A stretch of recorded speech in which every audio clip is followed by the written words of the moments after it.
Bttrfly, Wednesday, April 6th. The geese traveled alongside the coast of the long island which lay distinctly visible under them. The boy felt happy and light of heart during the trip. He was just as pleased and well satisfied as he'd been glum and depressed the day before when he roamed around down on the island and hunted for the goosey gander. He saw now that the interior of the island consisted of a barren high plain with a wreath of fertile land along the coast, and he began to comprehend the meaning of something which he had heard the other evening. He had just seated himself to rest a bit by one of the many windmills on the highland when a couple of shepherds came along with dogs beside them, and a large herd of sheep in their train. The boy had not been afraid because he had been well concealed under the windmill stairs. But as it turned out, the shepherds came and seated themselves on the same stairway, and there was nothing for him to do but keep perfectly still. One of the shepherds was young and looked about as folks mostly do. The other was an old, queer one. His body was large and naughty, but the head was small and the face had a sensitive, delicate features. It appeared as though the body and head didn't want to fit together at all. One moment he sat silent and gazed into the mist with an unutterably weary expression. Then he began to talk to his companion. Then the other one took out some bread and cheese from his knapsack to eat his evening meal. He answered scarcely anything, but listened very patiently, just as if he were thinking, "I might as well give you the pleasure of letting you chatter a while." "Now I shall tell you something, Eric," said the old shepherd.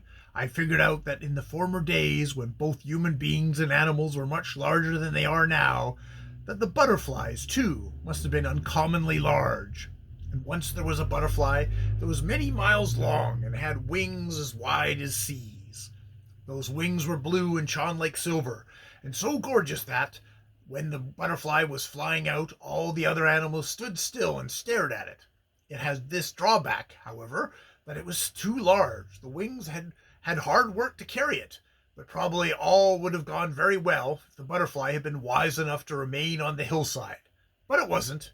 It ventured out over the East Sea, and it hadn't got very far before a storm came along and began to tear at its wings. Well, it's easy to understand, Eric, how things would go when the East Sea storm commenced to wrestle with its frail butterfly wings. It wasn't long before they were torn away and scattered, and then, of course, the poor butterfly fell into the sea. At first it was tossed backwards and forwards on the billows, and then it was stranded upon a few cliff foundations outside of Smallland, and there it lay, as large and long as it was. Now think, Eric, that if the butterfly had dropped on land, it would have soon rotted and fallen apart. But since it fell into the sea, it was soaked through and through with lime and became hard as stone. You know, of course, that we have found stones on the shore which are nothing but petrified worms. Now I believe that it went the same way with the big butterfly body. I believe that it was turned where it lay into a long and narrow mountain out in the eastern sea. Don't you? He paused for a reply, and the other one nodded to him. "Go on, so I may hear things you're driving at," said he. "And mark you, Eric, that this very Oland, which upon you and I live, is nothing else than the old butterfly body. If one only thinks about it, one can observe that the island is a butterfly. Towards the north, the slender forebody and the round head can be seen, and towards the south one sees the back body, which first broadens out and then narrows to a sharp point." Here he paused once more and looked at his companion rather anxiously to see how he would take this assertion. But the young man kept on eating with the utmost calm, and nodded to him to continue. "As soon as the butterfly had been changed into the limestone rock, many different kinds of seeds of herbs and trees came traveling along with the winds and wanted to take root on it. It was a long time before anything but sedge could grow there. Then came sheep sorrel, and the rock rose, and the thorn bush. But even today there is not so much growth on Aleveret. That the mountain is well covered, but it shines through here and there, and no one can think of plowing or sowing up here, where the earth crust is so thin. But if you will admit that Aleveret and the strongholds around it are made of butterfly body, then you may well have the right to question where the land which lies beneath the strongholds comes from."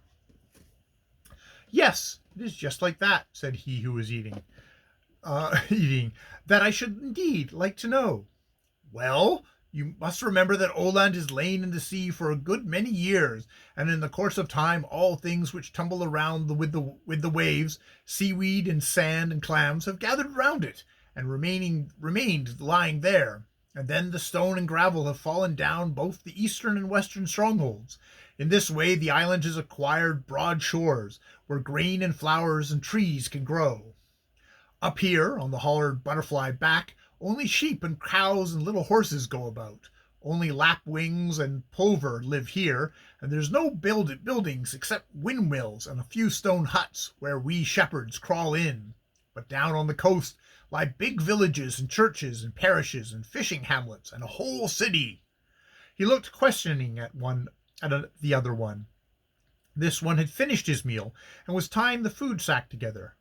I wonder where you will end with all this, said he. It is only this that I want to know, said the shepherd, as he lowered his voice so that he almost whispered the words, and looked into the mist with his small eyes, which appeared to be worn out from spying after that which does not exist. Only this I want to know. If the pheasants who live on the built-up farms beneath the strongholds, or the fishermen who take the small herring from the sea, or the merchants in Borgholm, or the bathing guests who come here every summer, or the tourists who wander around Borgholm's old castle ruin, or the sportsmen who come here in the fall to hunt partridge, or the painters who sit at Alvaret and paint the sheep and windmills. I should like to know if any of them understand that this island has been a butterfly which flew about with great shimmery wings. Ah, said the young shepherd suddenly.